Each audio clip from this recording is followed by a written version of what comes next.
Okay, the audio's coming in good now. Hey, everybody. Thank you for tuning into The Divide with Marcus C. Williams. We are here in your ear, having the conversations that you need to hear right here on WRFZ 106.3 FM, Rochester Free Radio.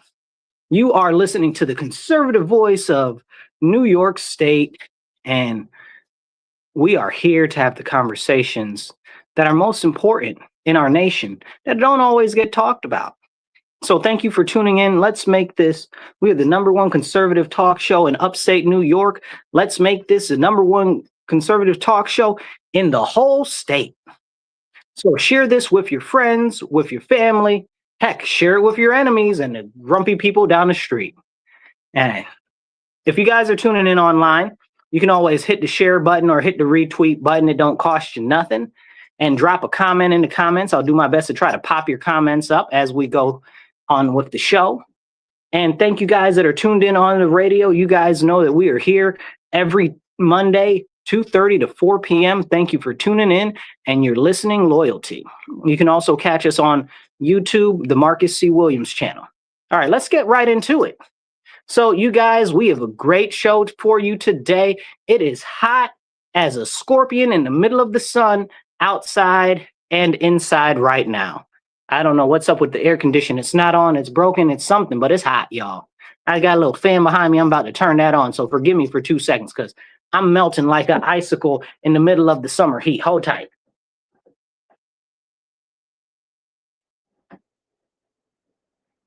All right. So we are back, and that fan is loud as all good get up, but it's also pretty powerful. So let's get into it. Forgive the sound in the background.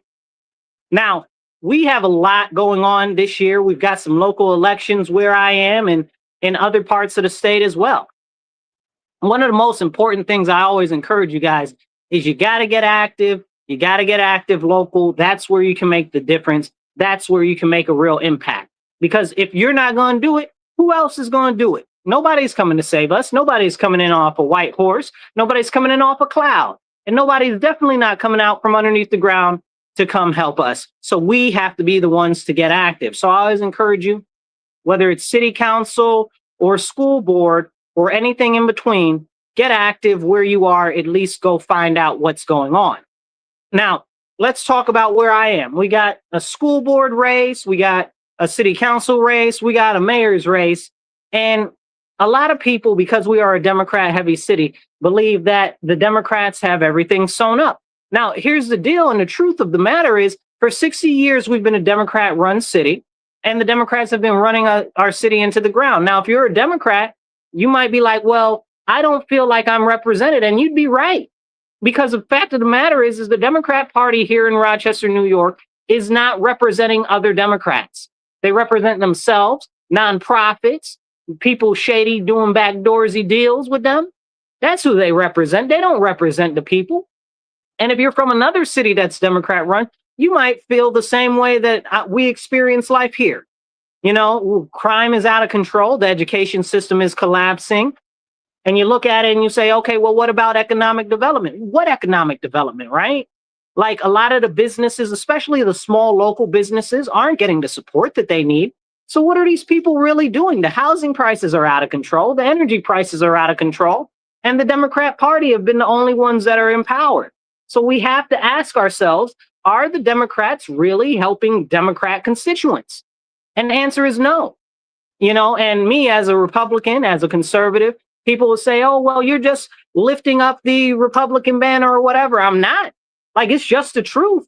Like, there's nobody to blame. 60 years, there hasn't been one Republican on any part of the government here locally. Not city council, not the school board, not the mayor, not anybody on city court. So we can only hold accountable the people that are in office, and that's the Democrat Party.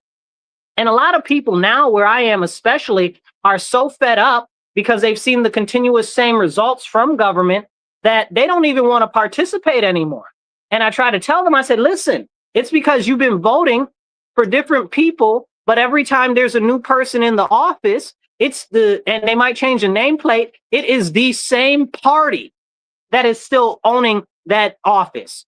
So all of the new names and stuff, if they're all Democrats, the Democrat County Party owns them. And they're responsive to the Democrat New York State Party, which is mostly run by the people in New York City. That's why you see all of this stuff that's getting pushed here in our local areas when really it's being run by downstate. And that's terrible because our representatives here locally are supposed to represent us. And it's not just true here in Rochester. It's the same truth in many other places. You look at Houston, Chicago, LA, okay? Many other places. Lewis, I see you commenting. Thank you, Lewis. Lewis says 100%. This is because this is reality, you guys. This is what we're dealing with every single day in real life. And it's very interesting that we get a lot of people and they'll say, oh, well, I think that there should be more open conversation and everything is so divided right now and this, that, and the third. There is no division where I live. It's only Democrats in power. So how could there possibly be any division where I live? If the Democrats control the county, they control the city, they control the school board, they control the city courts. You understand what I'm saying? And let's not forget New York City, it's the exact same thing. So we have to really put a magnifying glass and say, okay, well, let's look at the fine print of who's out here running our government. And the fact of the matter is that the people running our government are running it into the ground. And that's the Democrats. But you got to ask yourself, well, wait a second, Marcus, if your city is largely Democrat and the Democrats are running, that means that the Democrats that are in office are disservicing the Democrats that are in the community. 100% right. You're 100% right. That's exactly what I'm saying. The Democrats that are in office are the ones that are running our city into the ground and disservicing Democrats. But it's not just the Democrats. Like for me as a Republican, I don't have any representation here.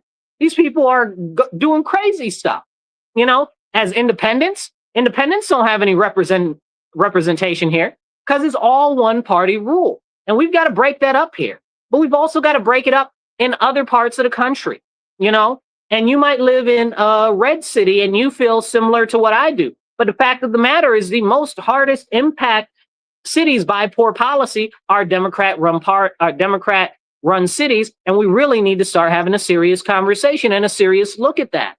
Because if the Democrats are voting the Democrats into office, then that means that the same people that are voting these people into office are getting disserviced by the same people that got voted for. Let's see. Somebody says, what's this? Get the same result. Yep, that's right. That's right. It's so serious what we're dealing with right now. And if we look at things from a 30,000 foot view or whatever, we have to say, okay, well, what are the major issues that everybody has? They want affordable housing. They don't want things to be too expensive. They want lower energy prices. They want better schools. They want better quality education. People want to feel safe in their homes and their businesses. But all of the policies that are being pushed here are detrimental to all of those things. We'll hit off on them one by one, and then we'll get into some other things going on in the rest of the nation and across the world.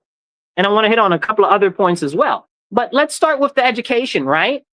So in our state, New York State, the Democrats run the Board of Education on the state level.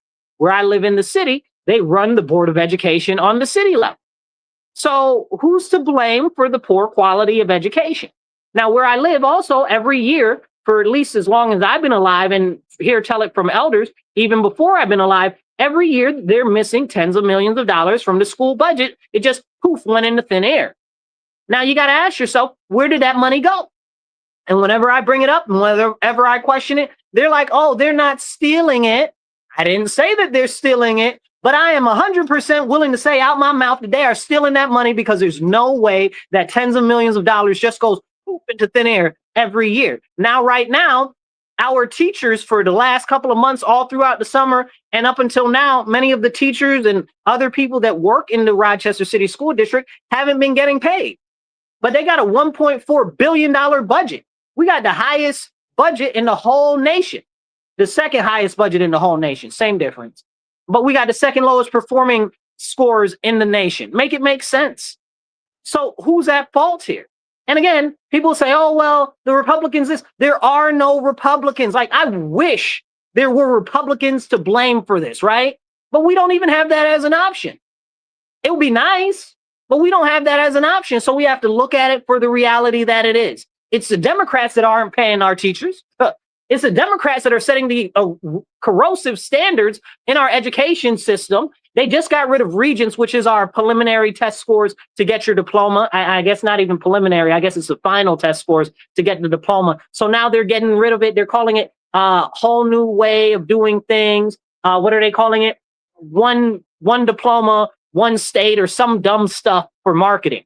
You understand what I'm saying? Like, that doesn't make no sense. We already had one diploma for everybody. It was called the Regents. But they wanted to get rid of the advanced placement curriculum. They wanted to get rid of IB, International Baccalaureate Program. They wanted to get rid of these advanced type of programs where people can actually navigate the educational system at a higher capacity than under normal circumstances for people that could be advanced or want to better themselves.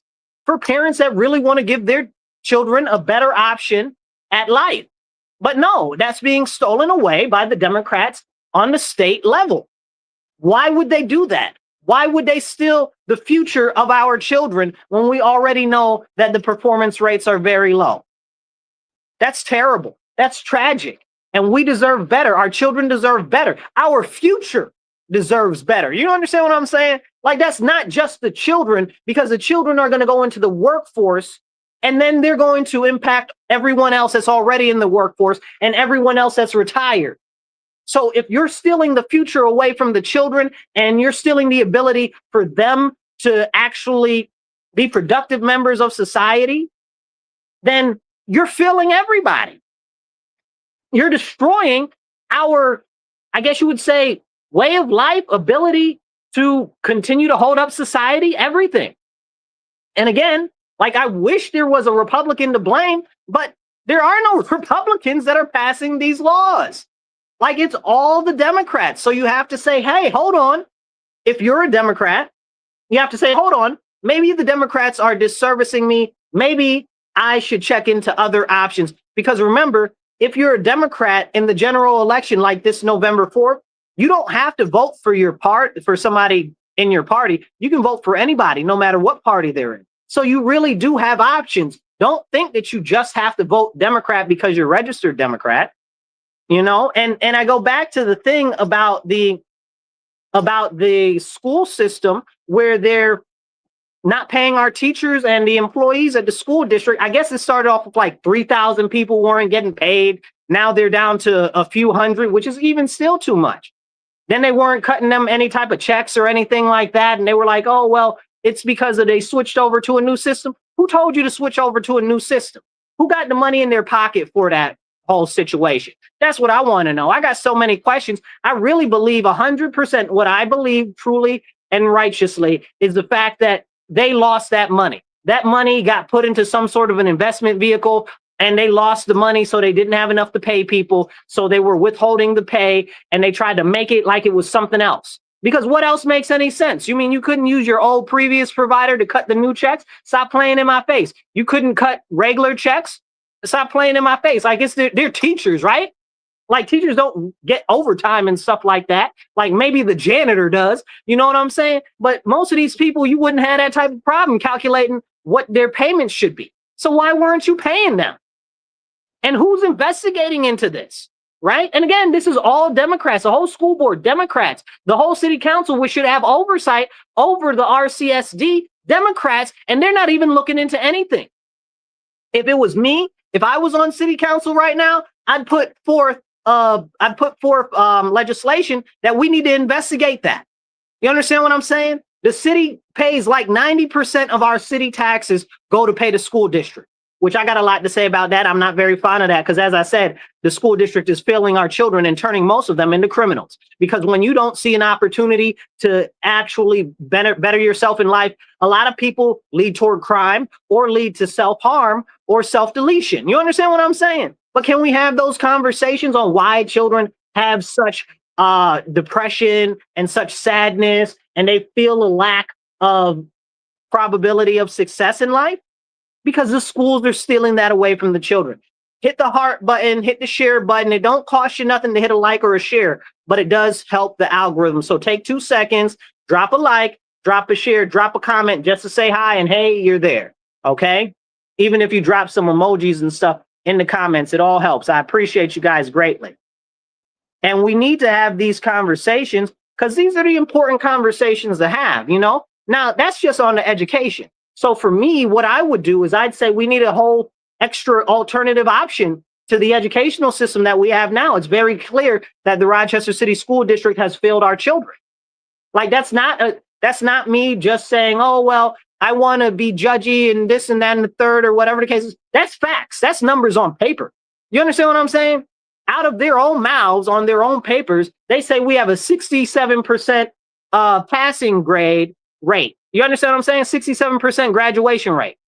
But they write those numbers. And if you ask anybody, any teacher and most administrators and stuff, they'll tell you those numbers are cooked.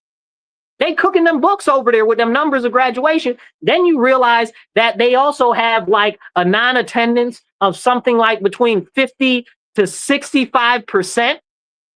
And a dropout rate is, God even knows what the dropout rate is right now. I haven't even heard them advertise what the dropout rate is because it's so high.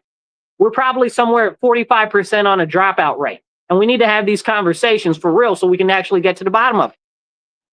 But the schools are filling the children. So they're filling our economy. They're filling our housing market. They're filling our future.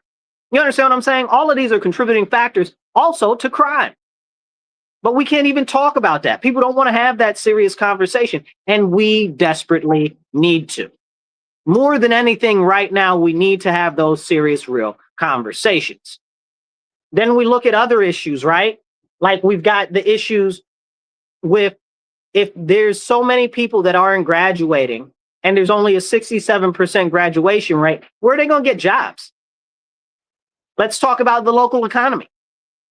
You know? And this is what I'm saying. Like, if the schools are failing them, we need an alternative. And they don't like charter schools, so charter schools are out. And they don't like Christian schools, so Christian schools are out. And they don't like this and they don't like that. So what, man? Who are these people making these decisions that are putting us through all types of terrible impacts because they don't want to actually address the issues? So what I support is I support an alternative option. What I would do is I'd say we need to look for alternatives starting in high school where we start training the people, matching with jobs that are willing to hire the youth and people that don't have much work experience, train them because we got all types of workforce development money in New York State, right? You always turn on the TV. Every week you turn on the TV. Oh, we've got all this millions of dollars for workforce development. How come everybody don't got a job? You understand what I'm saying? Like, and there will be people say, well, people don't want a job. Bulldog. Okay, I got some other words to say, but we on the air. You know, and that's nonsense because there are a lot of people out there that want a job that can't get a job, even though they're qualified or overqualified, because these jobs are ghost jobs where they put a job in print, which they get money from the government for that, by the way, when they pretend like they're hiring, but they're not really hiring anybody. That's a whole nother conversation for another episode. But they put them out there and then they don't hire anybody. I remember I applied for a director position here locally. And then they were like, oh, well, we got rid of the whole position. You just posted the position. What do you mean you got rid of it? You understand what I'm saying? Like, so these are these fake jobs that they post and stuff like that, you know, but this is a conversation we need to have because, again, the schools are failing to teach the children. So if the jobs know what they need to actually work the positions, the companies can teach them. The companies can work with the city to actually create programs to teach these kids, much along the lines of what we have is, what do you call it? What is it called? Apprenticeship programs. Very similar to that. Because you can get a work permit at 13. And what's the point in going to school? Have you ever been to school? Like, I know most of you have been to school. They don't teach you nothing. What are they teaching you? You understand what I'm saying? History is trash. They barely cover history. Okay. Like they don't cover, there's no civics in school, you know, they don't cover home economics, you know, how to carpentry or anything like that. They don't cover anything, a balance, a checkbook, none of that. They don't teach you nothing that helps you in any type of way. You know, these are the serious issues, and we need to have a serious conversation about them. Hit the like button, hit the heart button real quick, drop a comment. We got a couple comments coming in. Let's see what we got here. Let's see. We got who's this? Let's see. Sorry, it's difficult to read. Lewis says, good points, Marcus. More educational choice. Charter schools, U.S. Department of Education is making funds available for charter schools. Yeah, hit the like button, y'all. So what we have going on right now is if we're spending 90% of our tax money in the city on the schools, and the schools are horrid. Okay, I went to the schools. The schools were bad when I was in the city school district, and they've gotten progressively worse. Okay, now they want to teach all the kids all types of other alphabet nonsense, and I'm not talking about the how to read either, because the reading proficiency rate is the second lowest in the whole nation. Don't get me started on that. Kids can't read. They're graduating children, and the youth can't do basic math or read. How are they supposed to have a future? What are you doing? You're sabotaging our youth. So if we have this serious conversation and we're spending 90% of our money on that, I'd withhold every single budget. I'd withhold the money. And you'll say, Marcus, well, how could you withhold the money? Because the state pays, we only pay, even though our taxes are 90% here locally, go to the school, only 10% of the school budget, the $1.4 billion, comes from the city. So that means that they're going to have more than enough money to do everything anyway. And since they're missing tens of millions of dollars anyway every year, they won't miss it because they can't even account for all the money that's missing every single year. But can we have that serious conversation? And they can't pay the teachers. Make it make sense to me. Come on now. It doesn't make any sense. And when you start having real conversations, they don't want you to have real conversation. Okay, hit the heart button, hit the like button, and share this out, okay? Now, as we go through this, we see how that leads into the economy, right? Because that means that jobs aren't able to hire these youth that are coming out of high school that should be able to be functional adults, but they're not able to because the schools have stolen their future. So now they're non-hireable because they can't do basic addition and subtraction. Like, I wish that was a joke. It's not. Ask a teacher, you know? Like, most of them can't do third grade math, okay? Aren't able to do third grade math. And you can just forget third grade reading. Like, it's so terrible. It's tragic. It's an affront. It's appalling. And remember, all of these people are Democrats that are pushing this nonsense because they're the ones that are in a position of power. And again, you'll say, Marcus, well, what about the Republicans? I wish the Republicans had any say in any of this. This is all done solo dolo by the Democrats. So make it make sense to me. Okay? And they'll distract you with the federal level. Oh, well, Trump is doing this. He's doing, I don't care about that. Whatever he's doing is what he's doing. That's not affected. How you say it? What he eat don't make me poo. You understand what I'm saying? Like, he ain't got nothing to do with all of my issues here. The crime, who's in charge of the crime and public safety here? That's the city council, and that's the state assembly and state senate. Them the people I got problems with. Who's in charge of the education system? State assembly, state senate, and the school board. Again, all here local and state level. Nothing to do with the federal government. Who's in charge of the economic development here locally? State and city council. So why would I be mad at somebody in the presidency, which don't even have that much authority? Let's be real. Okay, they only control some of the federal level departments and a little bit of trade policy. Okay, all of my issues are here local. You're not about to distract me with Orange Man bad when the Orange Man ain't the issue with most of my issues that I got going on. Almost everything is state level or local level for me. That's why I encourage you always get involved locally. That's where you can make a difference. That's where you can make an impact. And we go into the economy, talking about the economy here locally. Whose policies are it that are destroying our city? It's all the Democrats. And this is unfortunate because, like I said, the majority of our city is Democrats. But the Democrats that are in office clearly have a disconnect from the Democrats that are our citizens because they're disservicing our citizens. Can you make that make sense to me? Why aren't we focusing on small business and entrepreneurship? You know, we got the business development department in the city. We got the financial, Office of Financial Empowerment. They don't do a lick of spit. We had Redco. Redco was so corrupt and shady and was missing all this money, and money was going to exorbitant salaries and stuff like that.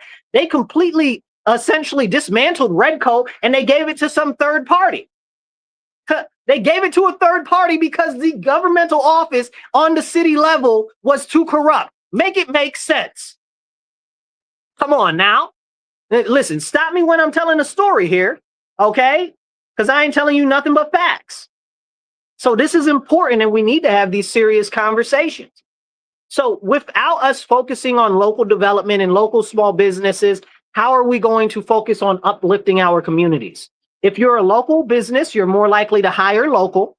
You're more likely to spend your business in our city, in our community. And then that's how we keep the money circulating in our community. We have an extremely high poverty rate. Our poverty rate is on paper like 31 to 33%, but realistically, that's like only under $20,000 or something ridiculous low number.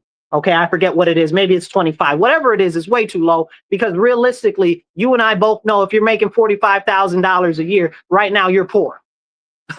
Full stop. And $45,000 is not considered poverty. Okay? Realistically, unless, and this is the government's numbers, and a lot of studies have panned this out, you don't start to feel financially comfortable until you're making $75,000 a year. And these are numbers that came from like 10 years ago. So imagine how much it is actually now. I was reading a report the other day. It says in New York State, in order to live comfortably, you need to make $141,000 a year. Now, how many of you guys watch and make over $141,000 a year? Are we being real? Are we being serious right now? Like, it's crazy. It's crazy. So everything is much worse, and they try to play in our face and act like it is. That's why we need to return to focus on local small business and entrepreneurship development. If we don't do that, we're setting ourselves out for failure.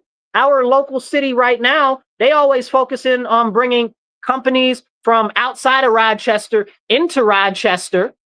Okay, but if they don't get the tax breaks and whatever that they want, or they don't like how the crime is going, or they feel like they can't leech any more money out of our city, they'll just take their ball and go home because they're not from here.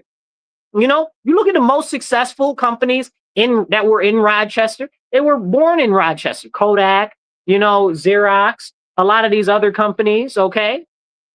This is where they're from. You know, we even invented that old school ballot machine. If you're a little bit older, you might remember those old lever ballot machines. Those were built and invented in Rochester.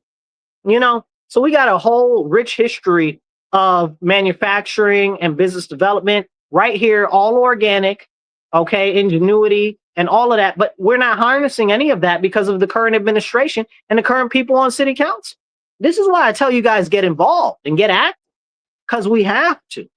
I don't just go out and talk about this stuff on the radio. I practice what I preach. I run for office, okay? I do this type of stuff intentionally. I engage with my elected officials intentionally, and I provide solutions to them intentionally so that we can move forward. You know, but when you got a whole bunch of people that's all one party that are all doing the bidding of the party and they don't care about the citizens, this is what we get: overlooked, downgraded. You know what I'm saying? It's terrible. Then you look at the housing market. Well, why is the housing market so bad?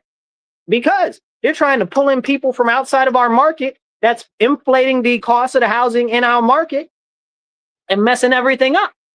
So people that have lived here for years and decades and generations are no longer able to afford their homes or their houses. Can you make that make sense to me, you guys? Why would they do that? If they know that that's what's going to happen, I forget what it's called exactly, but it's like what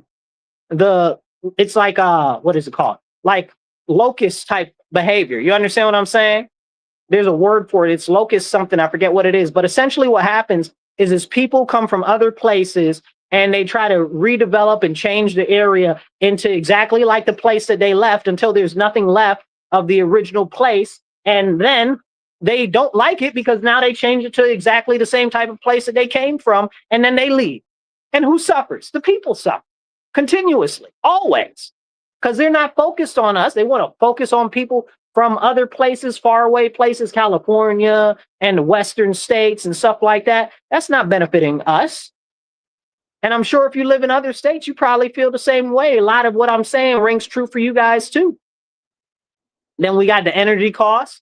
Okay, well, in New York State, who runs the energy stuff? The Democrats. And they'll try to say, oh, well, it's RG&E, or it's NISAG, or it's Con Ed, or it's whatever. Yeah, all of those companies really got some shiftless stuff going on. But they're not the ones that are authorizing the poor policy on the state level of energy. You know what I'm saying? Like the energy people are authorizing an 83% increase in energy. That's the Public Service Commission. I'm going to speak at them tomorrow because them done lost their mind. You understand what I'm saying? It's crazy. It's crazy. And again, who's all pushing this? The state assembly, the state senate, and they're pushing projects that shut down natural gas power plants, which is where we get the majority of our energy in New York State. They shut down multiple nuclear plants, and they're like, oh, well, let's do solar, when they know that there is no real sunshine in New York State for like 3/4 of the year. It's actually more than 3/4. I forget the actual amount. It's like it's like almost 82% we don't get sunshine here. So they can't possibly work at their best efficiency.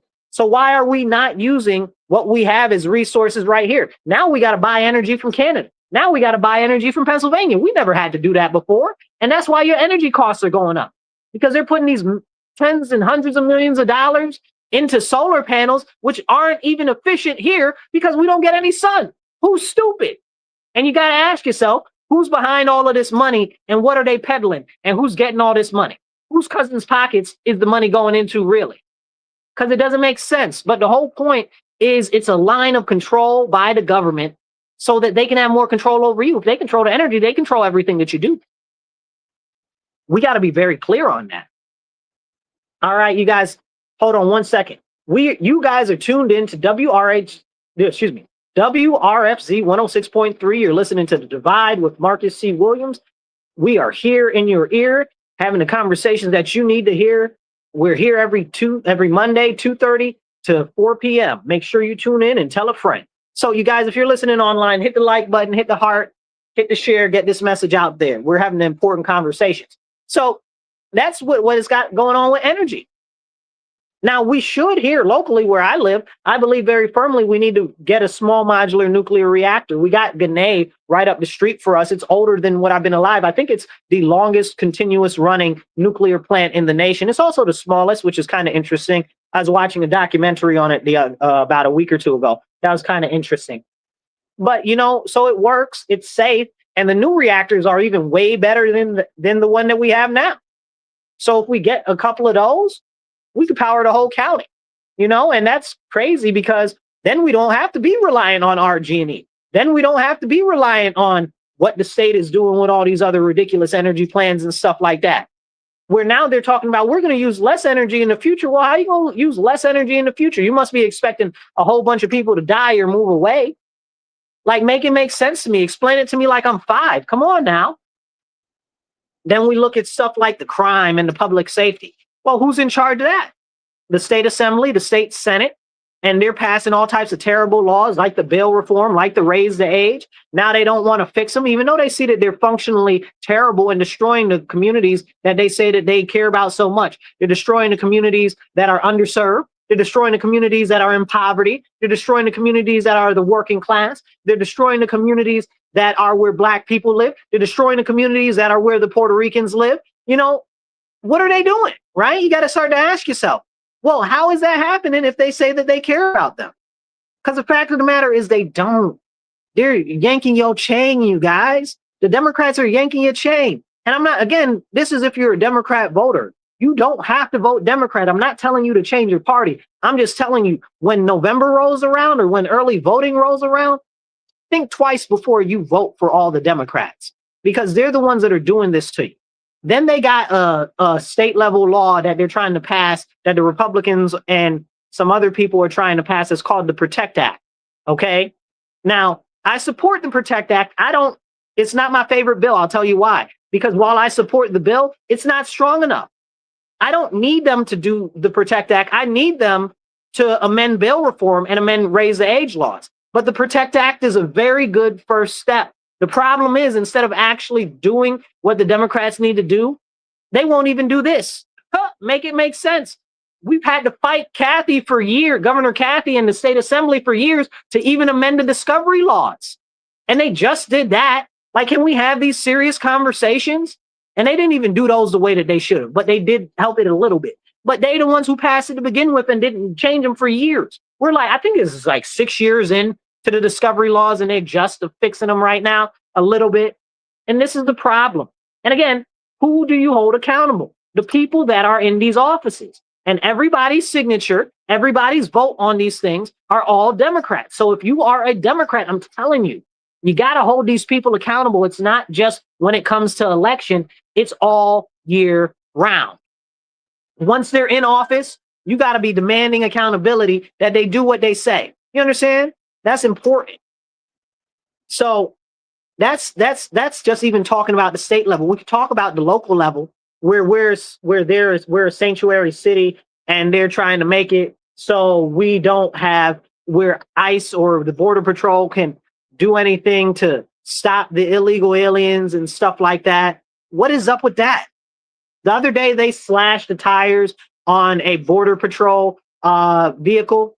Listen, I'm trying to fight hard, tooth and nail, to prevent the National Guard from coming into our city. And y'all just doing everything to make the National Guard come here. How I'm trying to fight and prevent the National Guard from coming here, and y'all out here slashing Border Patrol tires like retards. Who's dumb? Y'all must be stupid, because you must want the National Guard to come. You out here giving the Border Patrol a hard time and slicing their tires like you don't see Trump ushering in the National Guard in different places where stuff like that's going on. Hello, think, wake up, use your mind, but these are these radical fringe groups that really have an alternative agenda. Okay. And if you guys have listened to me for some time, it's always been the government trying to institute martial law. And I said it under Cuomo. It's the same under Kathy. All they're trying to do is normalize the National Guard on the streets and in civic roles. Okay. They did it during Cuomo and during Kathy when they were putting checkpoints in place under COVID. They did it when they had them working in the hospitals. They did it when Kathy put them in New York City, talking about they policing. But even though the National Guard don't do no policing, don't get me started on that. They policing the subways. And that was when them 2 people got set on fire and they started pushing mad people into the railroad tracks. You understand what I'm saying? So what are you really doing? They're just easing it in on us, okay? They're about to ramrod us hard. Y'all better wake up, and they ain't giving you no lube on the whole situation. It's time to wake up, people. Our elected officials must be held accountable. But more than that, we must hold these clowns accountable that are out here doing crazy stuff that is causing the government to strip away our rights, liberties, and freedoms.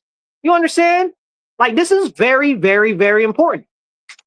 And I don't care whether you love Trump or you hate Trump or you're somewhere in between.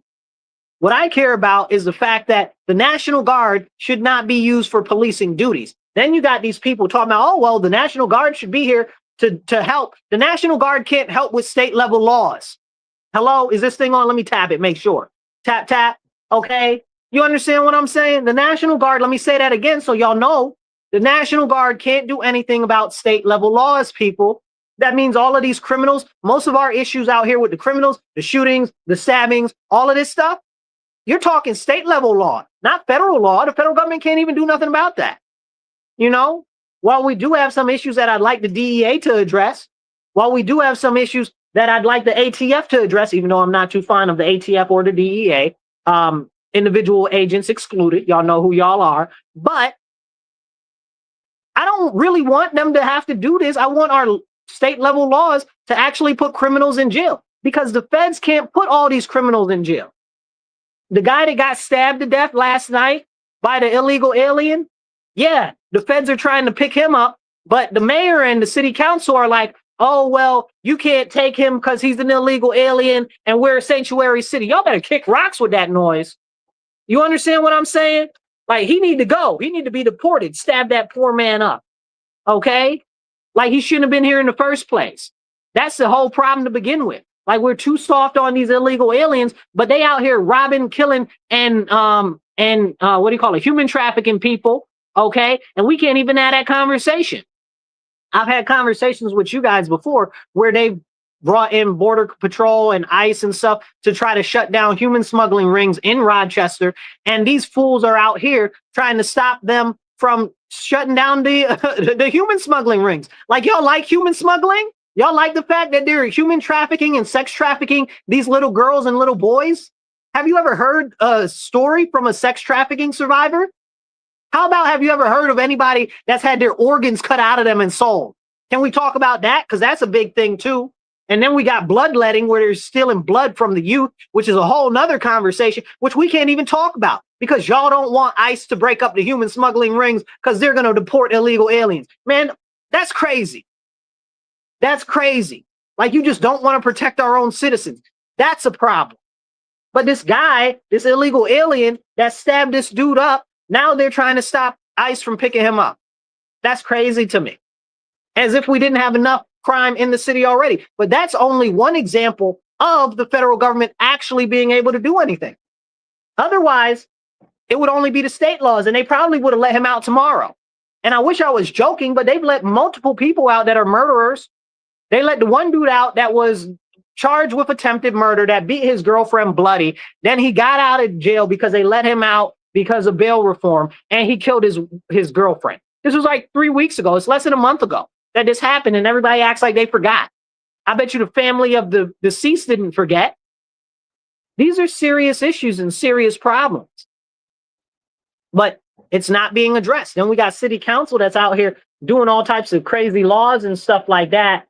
And they've changed all types of policies for the police. So the police can't pepper spray nobody. They can't use pepper balls on nobody. They can't half taser nobody. You understand what I'm saying? Like, so all of these terrible things have been put in place by our city council too. And they need to be held accountable.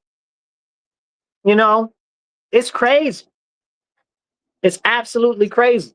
But let's move away from that and let's talk about some more national issues and geopolitics. So if you're watching online, hit that heart button, hit the share. I want to see those thumbs up. I see a lot more people watching than I see them thumbs up. So take 2 seconds, hit that thumbs up, hit that share, hit that heart button, hit a retweet, hit a share to a group, hit a share to your page. It don't cost you nothing to do that. Okay. Also, check out the ticker along the bottom of the screen. But yeah, you guys, we can really make a difference if we get active. Now on to some national and geopolitics. So right now, apparently we're going to war with Russia, right? And you guys know me. I'm like, stop threatening me that we're going to go to war with Russia. Just drop the bombs already. You understand what I'm saying? Like, it's terrible. I don't want to think that. I don't think we should go to war with Russia. But y'all keep threatening me. We're building up armies. We're building up armies to go attack Russia. Why? Why? For Ukraine?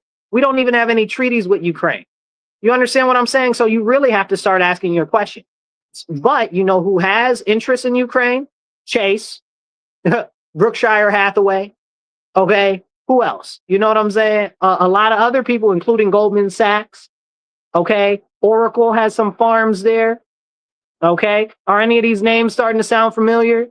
BlackRock is involved over there. Can we have those conversations?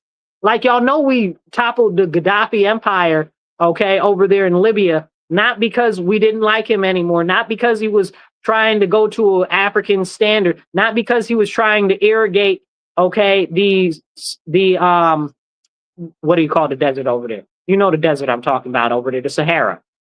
But not that he was trying to irrigate the Sahara.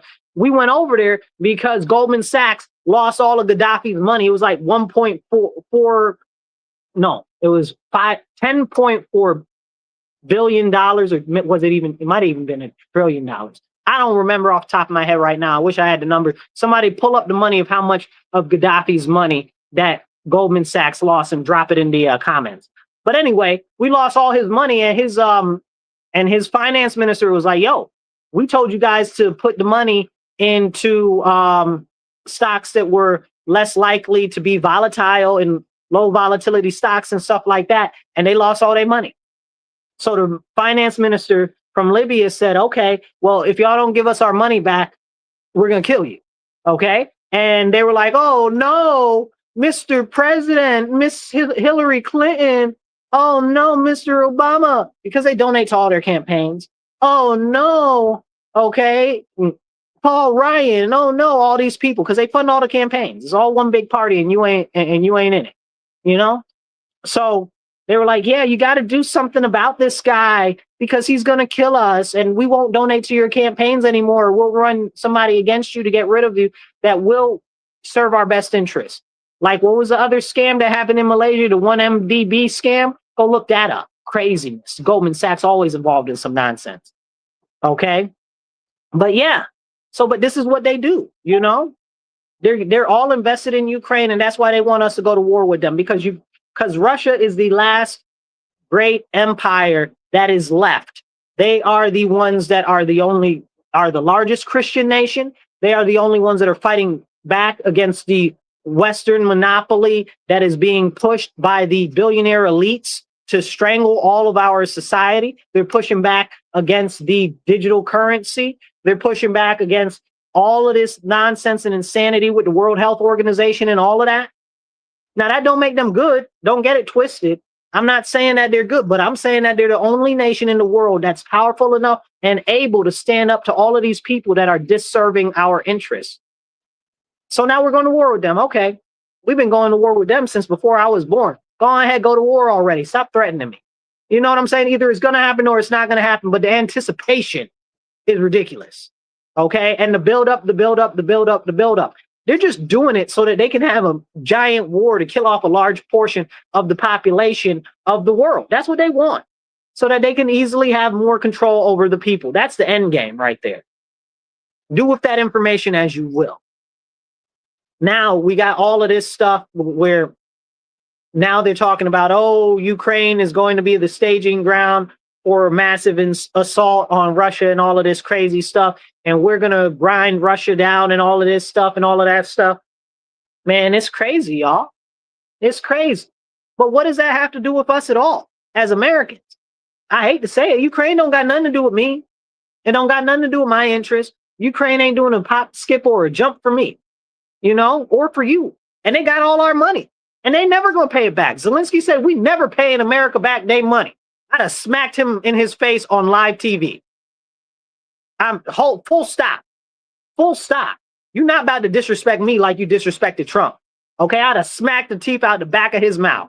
We would have been at war with them the next day. Look, Russia really would have had a war on their hands then, because we coming after them and them. You're not about to disrespect me in my office like that? Please. That man plane wouldn't have made it off the ground. And this is, I don't care. I honestly, you're not about to sit there and respect me as a world leader in my house, talking about you ain't gonna give us the money that we gave you. You ain't gonna pay us back, but you're gonna pay everybody else back. That man is a corrupt piece of garbage, bro.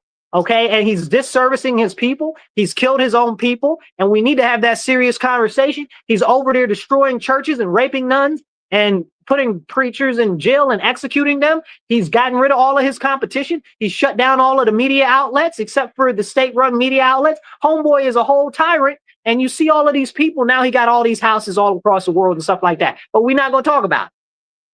We're not going to talk about it. Because that's who we're supporting right now, I guess. I'm not supporting nobody that ain't the United States of America. And if we're not going to take no territory, we ain't got no business having one soldier nowhere in the world. You understand what I'm saying? Not one gun fired, not nothing. Okay? We want to go to war, I don't care, in Botswana. The only reason to go to war in Botswana would be to take over Botswana. We don't need to be in Botswana otherwise. We don't need to be in the Middle East. Why? Because we're not taking over the country. You understand what I'm saying? Talking about freedom, talking about democracy. Freedom and democracy for who? All of our war dead? And do you know that our war dead can't even get what do you call it? The prizes of war? Like they can't take anything. The spoils of war, they can't take anything. What do you mean my soldiers can't take anything? Okay, you telling me we not taking the country and our soldiers can't take anything? Bogus. We don't need to be there. Don't play in my face. We are not the world's police, and doing that is not serving the greater interest. All it is doing service for the, I don't know what you want to call it, industrial complex, okay? Like some people say the military industrial complex, but it's more than just that. It's all of the elites at the top of the pyramid that are benefiting from this nonsense. Can we have that conversation? Netanyahu is in Washington, D.C. today. They're having a big meeting with him. Netanyahu is up for corruption charges in Israel. Can we talk about that? This is like the second or third time that that's happened. Okay, that's why he didn't get the prime ministership last time, but he kind of got monkeyed around and did some other shady stuff. Okay. You know, Netanyahu was speaking at the UN the other day, and it really broiled my goose. You know, he was like, yeah, and these people, and I think he was talking about the Palestinians, but the way he was saying it, it wasn't clear. He was like, yeah, and they're over there attacking Jews and this, that, and the third, da da da da da da. And when you listen to it at first, you're like, oh, okay, that's what he said. But when you listen to it a second time, you say, hold up, but they're not just attacking Jews; they're attacking Israelis, and most of the Israelis aren't practicing Jews. So hold the phone. You're trying to use coded language to try to work with my brain and make me think something different and impact me emotionally. You didn't say Israelis, you said Jews, but that's not true. It's Israelis. And not all Israelis are Jews, and most of the ones there that claim to be Jewish, okay, do not follow Judaism, or more readily, I should say, Hebrewism. Okay? Can we have that conversation? So when people use this type of language, you need to be very leery. Now, remember, this is a guy they were having protests in the street in Israel. The Israelis were having protests against this man before October 7th. And then October 7th just magically was the largest failure of security in the history of Israel. Come on now. Just start asking questions. Just start asking questions. What has he done to his own people? Okay. And we can't ask any questions about that, because whenever you ask about that, they'll be like, oh, well, it's all, you're just talking about Jews. First of all, again, most of them ain't Jews. Okay. That's a whole nother conversation. Okay. Because y'all not practicing. Number two, what do you mean I can't question the government of another country that's squashing their people with a big giant boot?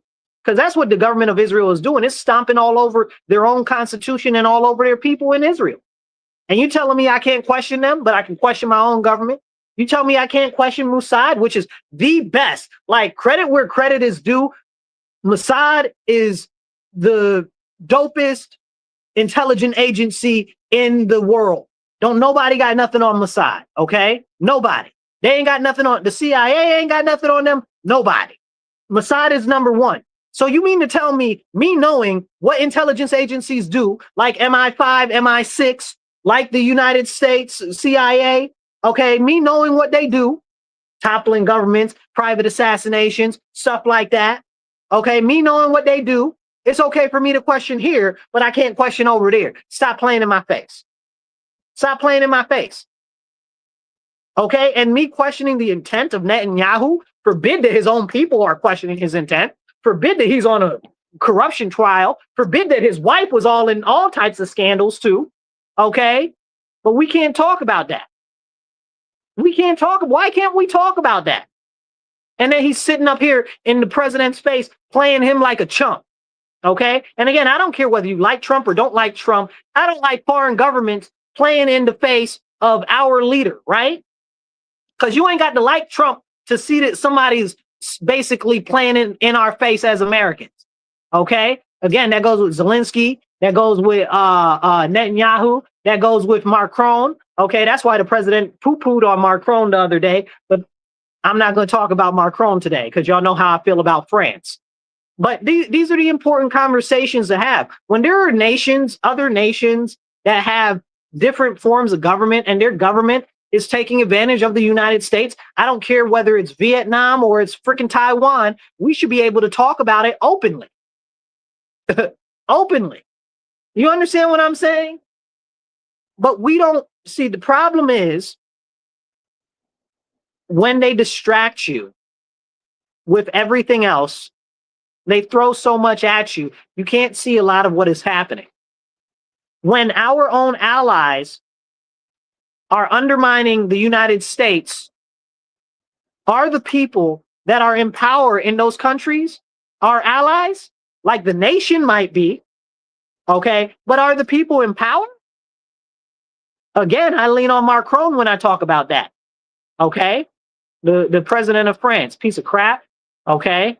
Kind of makes me miss Sarkozy, okay? That's a whole separate conversation, because he was an interesting piece of work too. Hit the heart button, hit the like button, drop a share, it don't cost you nothing. And check out the little ticker below. Okay. Now, here's some other stuff that's going on. What did somebody said something? Oh, my little troll is online. Hi, troll. I see you there. I got this guy that likes to troll me. It might be a girl. I don't know. They crazy, but I appreciate you watching too. Okay. Anyway, so like I'm saying, all of these world leaders are trying to deviously and underhandedly minimize our nation, and I'm not with it. Not at all. I don't care what country they're from. I don't care if it's England. Speaking of England, you guys, let me get real close to the camera and real close to the microphone. You know the digital ID that I've been warning you guys about for years? Okay. Keir Starmer, the Prime Minister of England, just said that they're working on a digital ID scam that they're putting in there that's going to be done by the end of this session of Parliament. You understand what I'm saying? That's crazy, y'all. And he said you won't be able to work if you don't have this digital ID. I'm like, what? I said, I got a whole book that talks about that. Where's my Bible? You know what I'm saying? Because that's real close to you won't be able to buy and sell without this digital ID. You know what I'm saying? The Bible, the book of Revelation, it really kind of talks about that. We should be alarmed and we should be pushing back against that. Here in New York State, they are already pushing the digital ID. I was talking about this during the COVID period when they had the vax passes and stuff like that. You guys, we got to wake up. We got to see what's being done to us. We got to pay attention. Okay. And in New York State, they're like, oh, well, the digital ID is just voluntary. Well, it's voluntary until it's mandatory. You understand what I'm saying? Because they're like, oh, well, it's convenient for you. You can have your ID on your phone because you might leave your wallet, but you'll never leave your phone. Don't play in my face. Stop it. This is a march to a digital passport, okay, where they have all of your information, where they're constantly monitoring you at every turn, where they control your finances completely. Speaking of that, go look up the FedNow app. Go look that up, okay, where they control all of your finances and everything. But can we have that serious conversation? We need to. Now is the time to do it, because if they're doing that in England, here it comes next. I guarantee you after they implement it in England, it's going to Canada next. So we need to stand up here in the US and say no now, ASAP, especially in New York State, because we see the way our government is going here. And I don't care if you're a leftist. I don't care if you're on the right. I don't care if you're far left, you're far right, whatever the case is. I don't care if you're in the middle somewhere. We all need to be pushing back against this. Okay? Because it's crazy. Say no to digital IDs. And now a lot of people are pushing back against the real IDs, which I've been warning people about for years. And now all of a sudden that has become almost mandatory. Now people want to push back about it. Well, I'm glad that you finally got to the party, but we've been fighting this for years and we needed you before. And now we're at the point where it's almost too late. But this is all coming on the heels of the fact that the AI revolution is here already. AI is taking a ton of jobs. We're not going to be able to have all of the jobs. That's why you see in New York State, they've got elder side where you can get rid of your elders. Okay, that's legal now because they want to get rid of the old people because they're a drain and a burden. You know, that's what they say. I believe in protecting all life. Okay, you know, and I'm against suicide. I'm a Christian. You can't be for taking unborn children's lives and be a Christian. You can't be for getting rid of the elderly and be a Christian. You can't. Okay, you need to examine yourself and see if you are actually saved. Okay, if that's the case. You know, Cindy says, isn't this like the Social Security? Cindy, this is absolutely like the Social Security, but right now they're doing it because of the Medicaid, because the state pays a lot in Medicaid, so they want to get rid of our elders so that they don't have to pay so much into the Medicaid. So that's what that's about. But it also helps with Social Security too.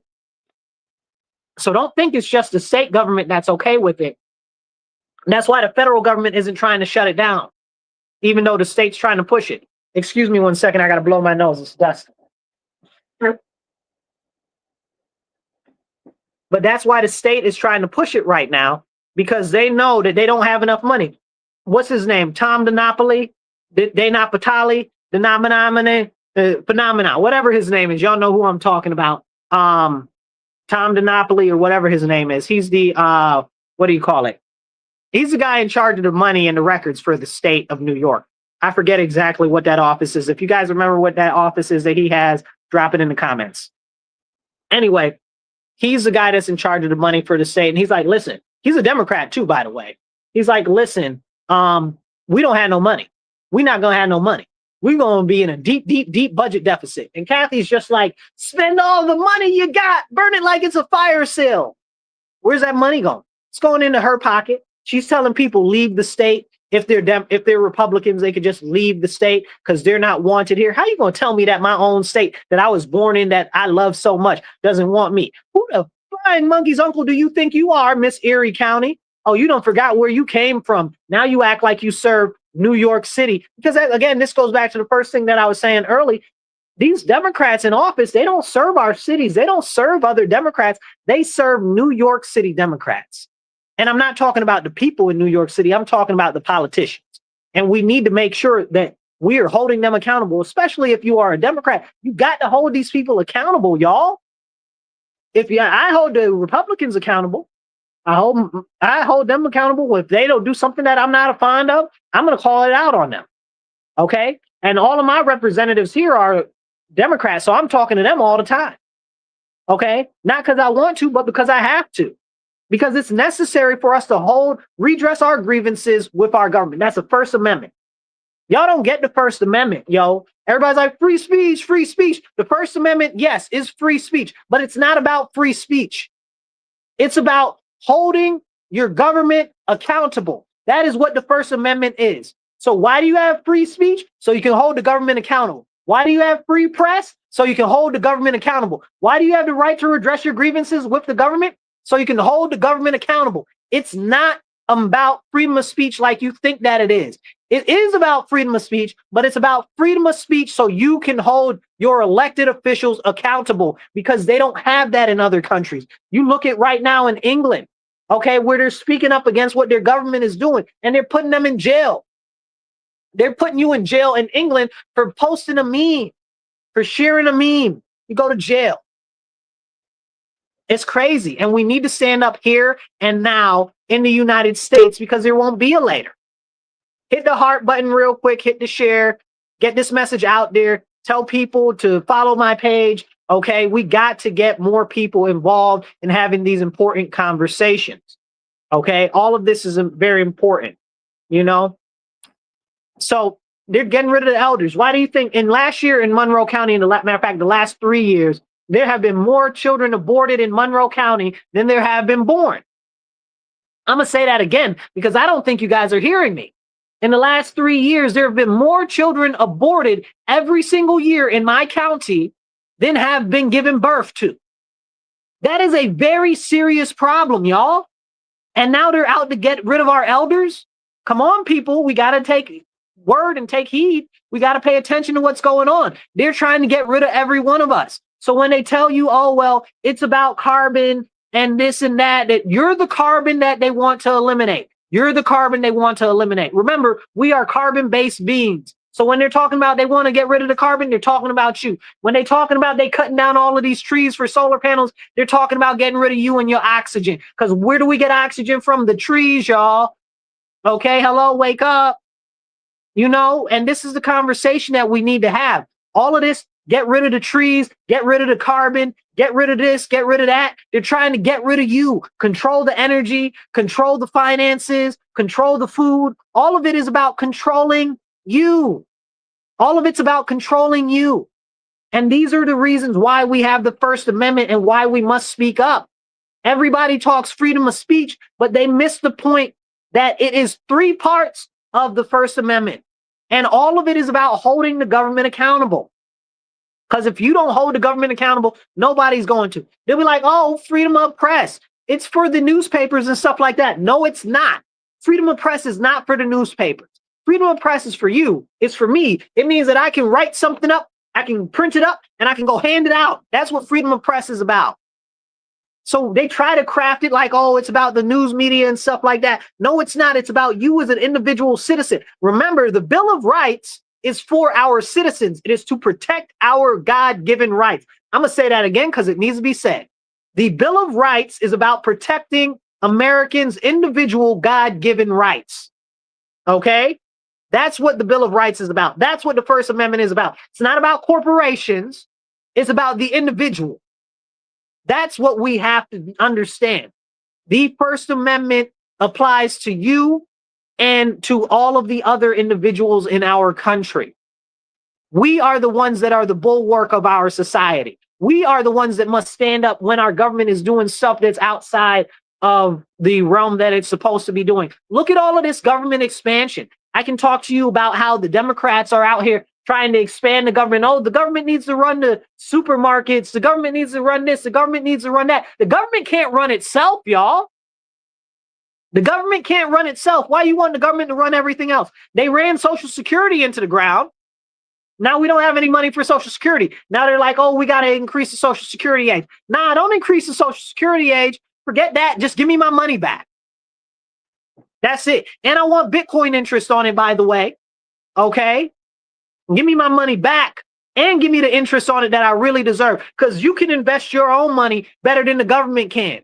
If you invested your own money in the stock market, just in a regular account, okay, let's just say you just invested in the NASDAQ or the S&P, you'd make more money off of your money than you would in the freaking Social Security.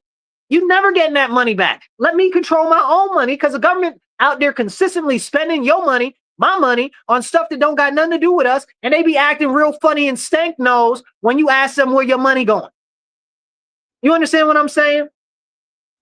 They fund all of these crazy projects like the sexual appetite of Japanese quail that are hyped up on cocaine. I didn't ask you for no dumb stuff like that. I wouldn't ask you for nothing like that. Or they fund something like transgender puppets in Afghanistan. I didn't ask you to fund no crazy stuff like that. How is that helping me? You understand what I'm saying? This is crazy. This is crazy. Okay, and we really, really need to talk about this. Okay, so this is a problem. This is a real problem. Hey, this is to my troll out there that's always trolling all of my shows. Listen, if you want to have a real conversation, when you're ready, you let me know. But you don't want to have that real conversation that you're asking those questions on, because you don't want to hear the actual answers. You just want to be right and self-righteous. So when you're ready, I'm here to have a real conversation. Okay. Now, as we talk about these issues with the retirement age being raised and stuff like that, I need you to understand that the vast majority of our elderly are living in poverty. Okay. That Social Security right now cannot afford you the quality of life that you actually deserve. Okay. That's really, really, really, really important to have that conversation. Okay, our elders shouldn't have to live in poverty. And why is it like that? It's like that because of the depreciation of the dollar, which goes into monetary policy. But nobody wants to have those conversations on monetary policy. Okay, they don't want to have that conversation. They don't want to talk about the Federal Reserve. And y'all know me, abolish the Fed, end the Fed. I'm real big on that. They're a private bank that basically tells our government, the Treasury, to print the money, and then they take the money that's printed by the Treasury and then they loan it back to us. First of all, I'm a Christian, so interest on money loan is illegal by my religion. Okay, you can't do that. That's illegal. Okay, and I really wish that we would restore America to being a Christian nation again, so stuff like usury can be illegal. Okay, that's what they do. It's called debt slavery. Like, this was a big thing in England when the U.S. separated from England, is they wanted to get rid of debt slavery.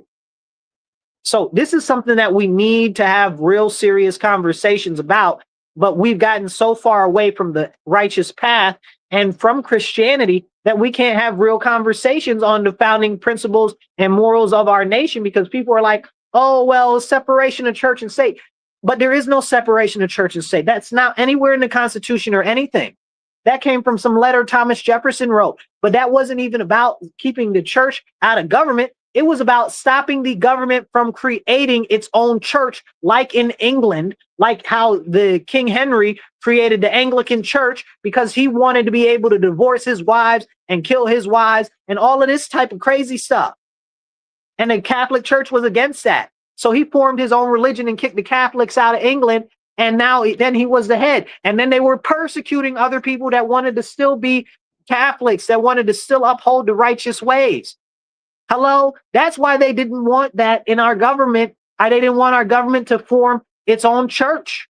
But it doesn't mean that our government wasn't founded. Look at most of the people that signed off on the different constitutions for the state, or on the Constitution, or even the Articles of Confederation for the United States government as a whole.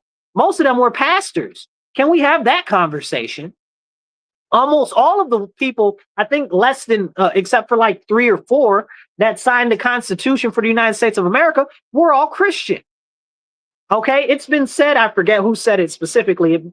It might have been Adams.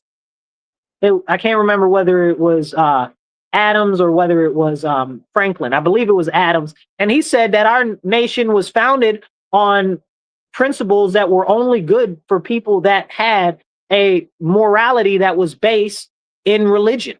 And if you don't have that, you don't have a country. But now we've gone away. We see these continued attacks on Christians. We see these continued attacks on churches. We see these continued attacks on Christian schools and stuff like that. And nobody's really saying nothing. You don't get it covered in the news. I've been watching some of these podcast people, and they're just now bringing up what we're talking about. No, Ramon, not Judeo-Christian values, Christian values.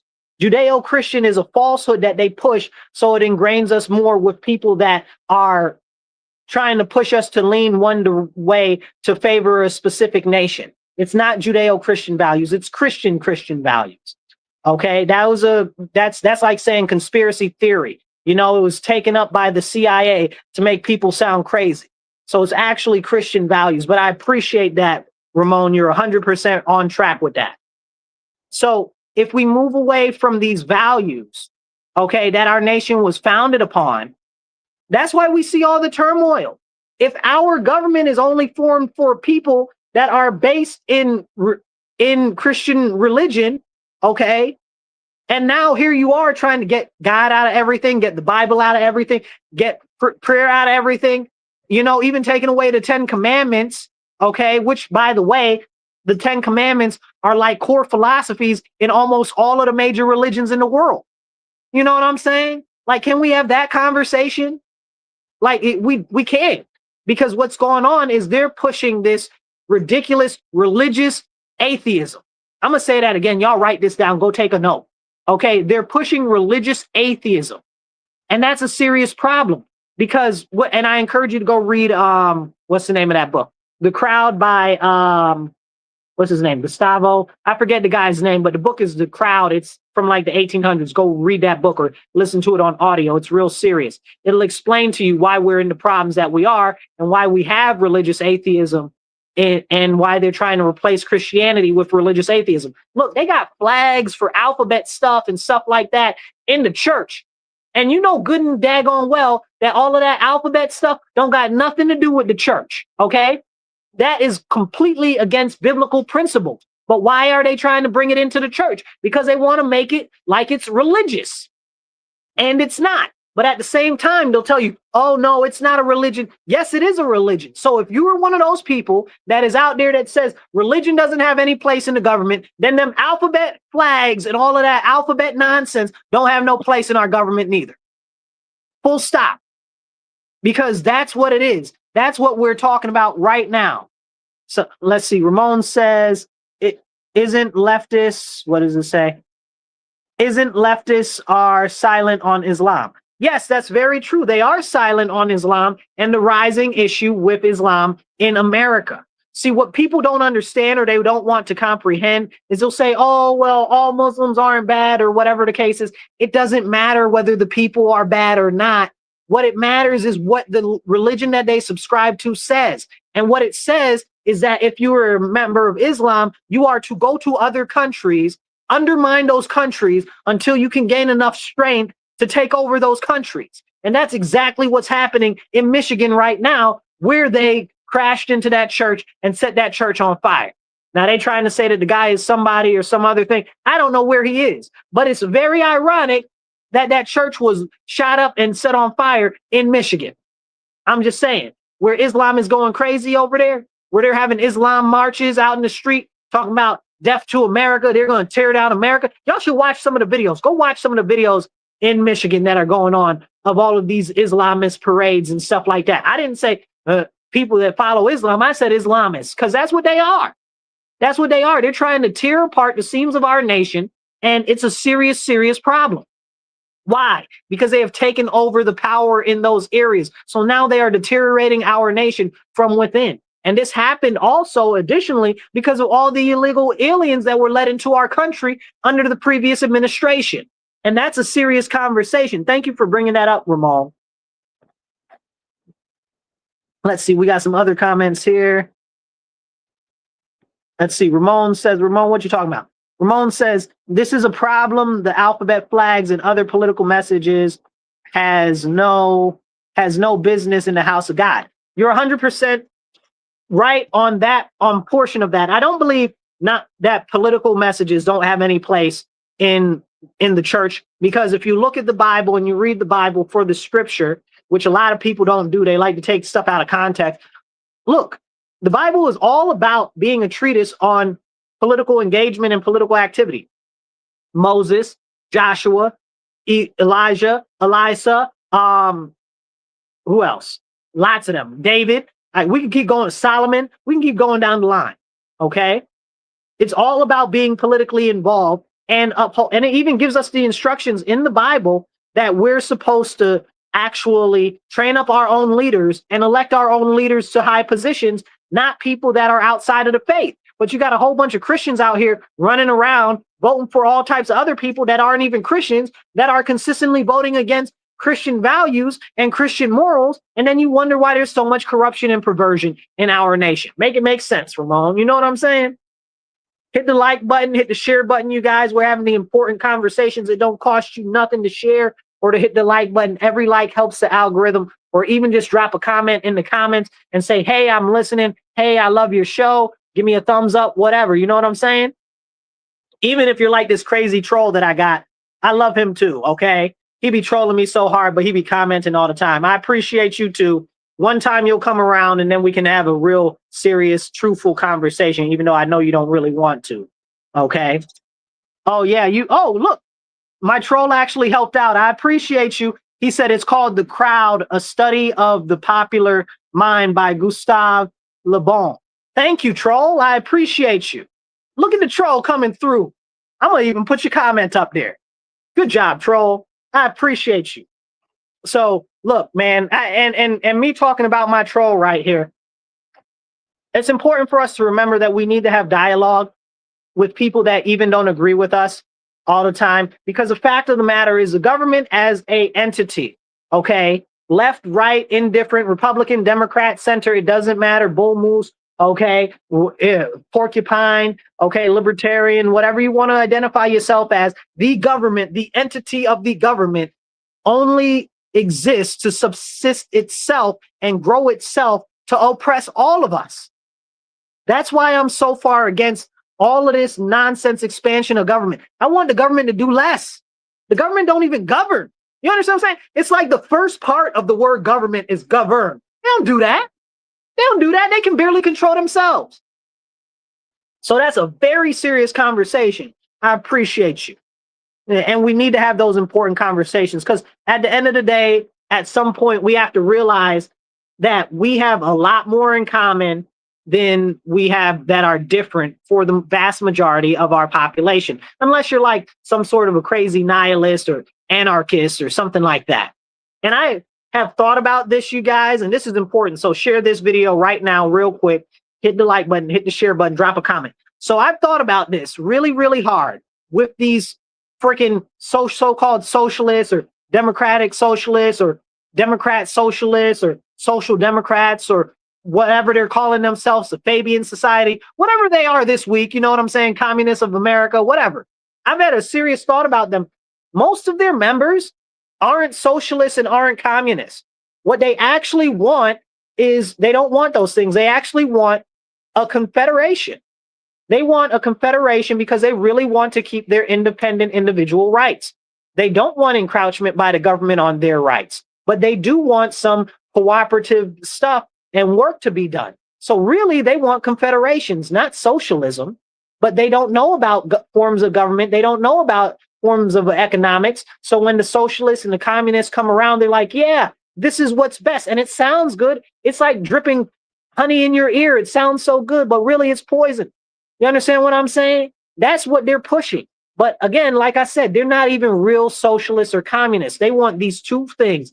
They want a confederation because the confederation wouldn't force them to give up their individual rights, and they could still have things like cooperative development. They can still have their little co-ops and stuff like that and things like that. And that's what they want. And that's cool. And the second thing that they want is they want free markets. They want free markets. That's what they want. They want the right and the control to be able to steer the market the way that they want through their power of production. That's why they're always talking about, we want to control the means of production. Nah, there's a lot of holes in that. But the fact of the matter is they want free market. And we haven't had free market since what, 1913? You know what I'm saying? So that's a real conversation we need to start having. So when you look at these people that call themselves socialists or communists, it's not that they're actually socialists or communists. I'd say probably 90% of them. That's not what they really are. What they really want is they want to be able to chart the direction that they see by collaborating with other individuals that are like-minded. Again, this is the idea of a confederacy. That's what they want. And they don't really want the government to control everything. Like, they say that they want it because they're thinking collectivism, but they don't realize that that takes away their autonomy and their independence. And they don't want that, because the second you explain to them that it'll take away their autonomy and independence as an individual, they don't want that. They don't want the government all in their business and telling them what to do, you know? And that's a very, very, very important thing. Okay. He says, LeBron nailed it. Ditch the robes, garbs, red hat, and boom, a new religion. Yeah, so he's talking about the book, The Crowd. So in the book, it talks about how when you tear down these old religions, because we are a creature of habit and we are a creature of habitual things, that people want it back. So the best way to get rid of a religion is to tear down the religion, but keep all of the practices and dress it up with something different. Like you want communism, you get rid of the church and you just replace all of the relics and stuff with communist relics and stuff and keep the same practices and all of the stuff like that. It's 100% right. 100% right. So, but these are the problems that we're talking about. But this is what's going on in our nation, and it's happening right before our eyes. And we have to be privy to what's going on, because even in the book, it's very, very much so said in the book, The Crowd, that when we're looking at what's going on, again, the government is an entity that is only self-perpetuating. It's not really about the people. Even if the people seek a revolution to overthrow the government, it all kinds of settles back in, all of the same institutions, and everything settled back in once again, almost immediately after it happening. That's kind of like the French Revolution, which they don't really cover in there, but it's kind of like the French Revolution, where they got rid of the emperor, and then they reinstalled the emperor. You know what I'm saying? Like this, but why? Because of that stability, you know, because of that. I don't want to say hereditary, but it is because of those common practices that are commonly held, commonly known, and that's what people are comfortable with and are useful to them. So that's why we see people cling to them so hard, you know. But again, without morals and values for a base, you will constantly be shifting. And that's what's happened. You know, that's why I promote Christianity, because I am a Christian, but also because I know that it gives you a solid foundation to actually build on. And if you look at what, again, going back to what these people that identify as socialists or communists really want, they want Christianity. And I know people will laugh and say, no, they don't want that. That's what they need. That emptiness in their hole, that hole in their soul can only be filled by a relationship with the Lord our Father. And to get to that, they need to go through Jesus and his teachings to find a relationship with the Father. And that's because if you look at Christianity and you look at what these socialists and people are saying, that's what they want. They just want to feel loved. They just want to feel like there is a higher purpose to their existence. They want to feel like there is something that is set in stone so that they know how things are working and are going to work. I feel this same way about business. When I first got into business some years ago, I felt like, yeah, man, I'm in business for myself. I'm an entrepreneur. I'm starting to understand how the game is played and this, that, and the third, and da da da da da da da da da da da da. You know what they did? They changed all the rules when I got into business. Here comes COVID. Smack, smack the heavens out of me. You know what I'm saying? Okay. But that's it, because it just stole all of the stability away. And that's why we've seen a lot of the communism and socialist stuff hasten, because people don't see any stability. They don't see any hope for the future. So they're looking for some so-called radical change. I'm using air quotes if you're on the air listening to me. So they're looking for some sort of radical change, which will never be brought about by socialism or communism. It'll only lead to a more extreme form of despotism. Okay, that's like tyranny for those of you who aren't familiar with that. So that's what it's going to lead to. And we have to wake up and we have to see things for what they really are. And that's the way that we're going to go. Because like I said, again, they don't really want communism. They don't really want socialism. They want a loose confederacy where they can partner and co-op with other individuals that are like-minded to help reach their personal and individualistic goals. And they want free market trade so that they can trade and exchange with others that they feel are like-minded at a fair price. And right now, the way that everything's been changed in our nation, you don't really see that. You don't really get that as an option. So it's no wonder they want some sort of radical type of idea, when really what they want is they want our country to go back to the way that we were founded, to the way that we were, with smaller government, with the hands of the Fed not in the pockets of the U.S. Treasury, without all of the usury, with bigger freedoms and stuff like that, you know? But this is where we are.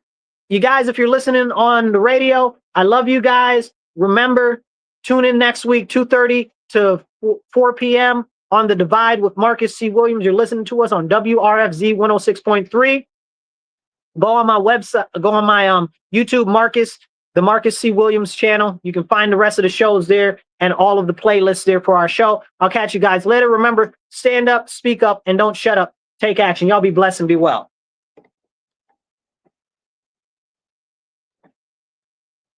Stuff changed over. I'm sorry, you guys online. Give me 1 second. All right. So boom. So these are important conversations that we need to have. And as a conservative, as a Republican, okay, people might ask me, well, why are you a Republican or whatever the case is? The fact of the matter is I am a conservative constitutionalist, and the Republican Party, based on its foundational values and foundational principles, is the party that is closest aligned to my viewpoints. Okay. They were ones that were they were founded to actually free the slaves. That happened. They pushed for civil rights. That happened. And before the Reconstruction, they also had a number of policies and stuff that actually helped Black people. And before the Reconstruction and Andrew Johnson, okay, and they had more Black people in the House of Representatives and in the Senate than we do today. And that was because of the Republican Party. So we need to have conversations about that, real tangible conversations. But people don't know these things and these facts. Who pushed the rights? Okay, civil rights. That was the Republicans. All of these things the Republicans have stood for traditionally have been undermined by the Democrat Party. Remember, the Democrat Party split from the Republican Party just so that they can keep slaves. And these are serious conversations. And ever since they split from the Republican Party, they have done everything they possibly can to put in policies and implement policies that keep the Black Americans down. Now, what's happened some years ago, and I'd say after Lyndon B. Johnson, or maybe Lyndon B. Johnson is the start of it, a little bit of column A, a little bit from column B, but that's when we see that it kind of transitions from just Black people to the whole middle class.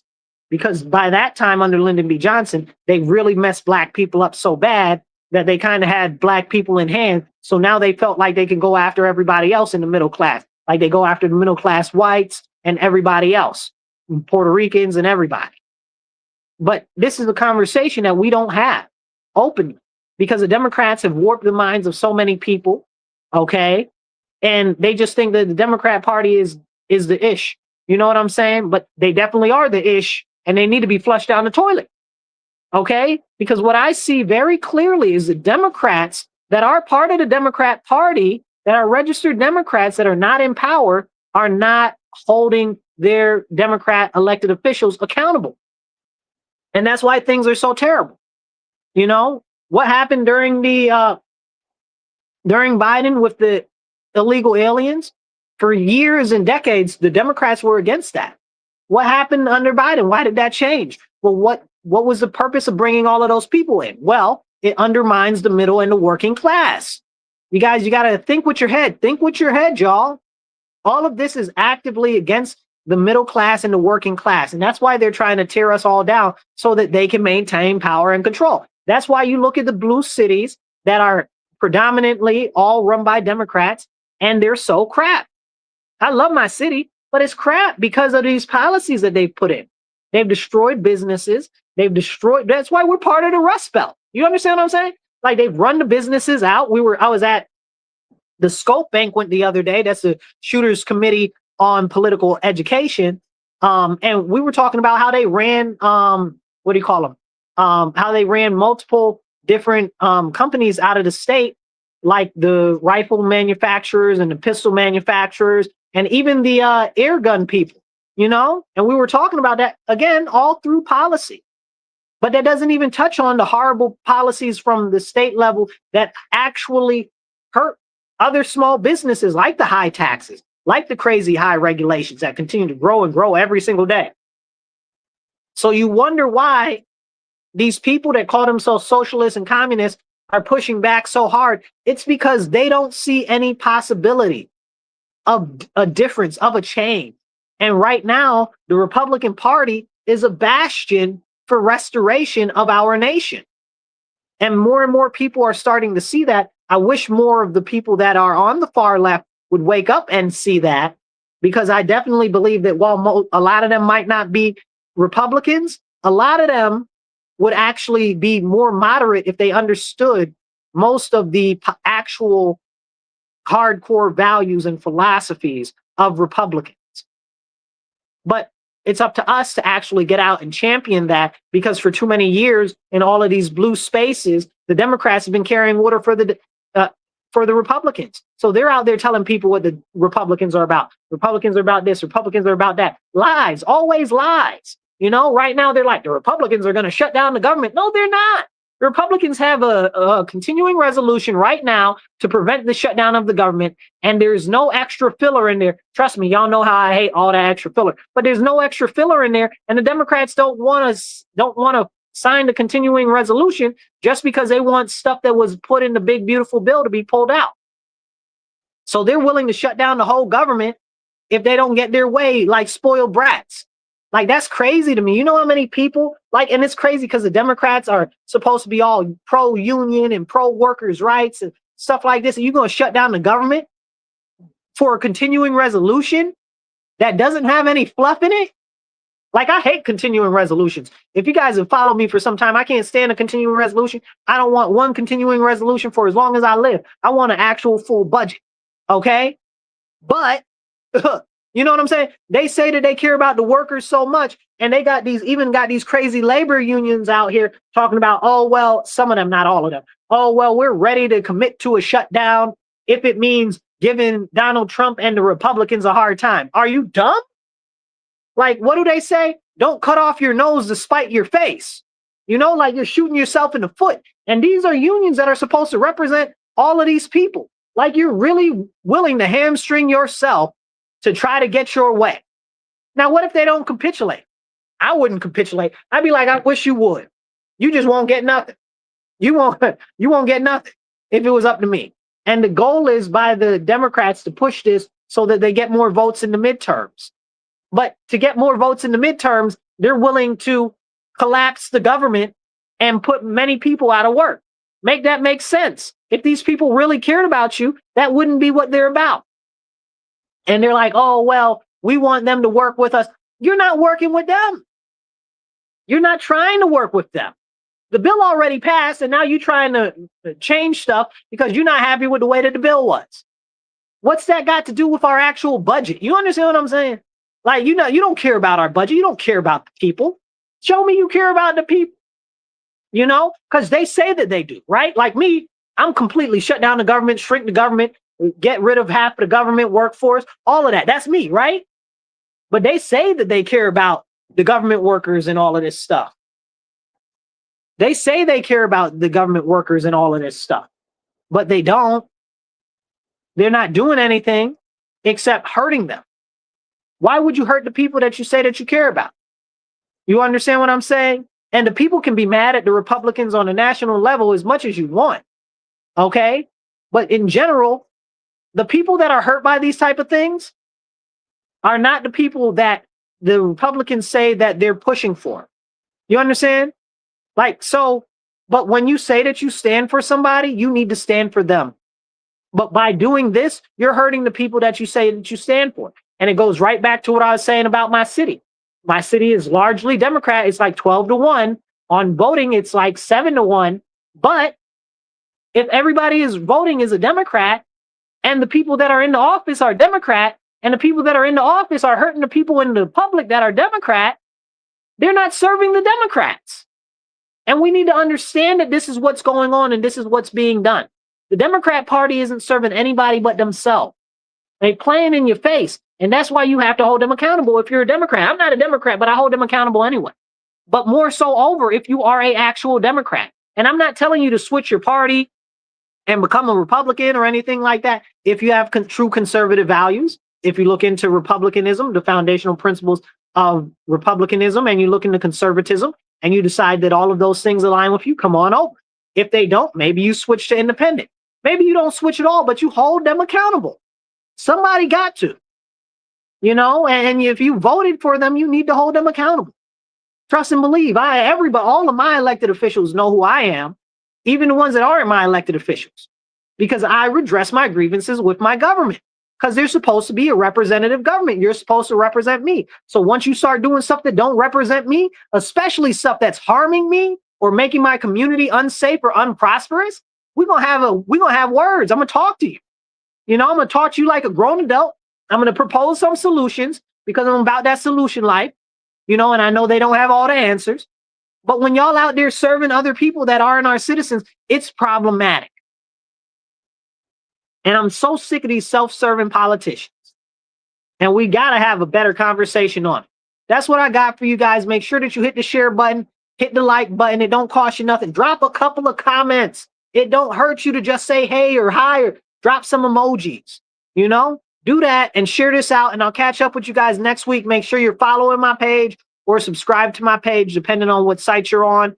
And we got other stuff coming out. I'm going to be doing some more videos soon outside of just the show. So make sure you're following my page or subscribe to my channel. I'll catch you guys later. Remember, stand up, speak up, and don't shut up. Take action. Be blessed and be well, y'all.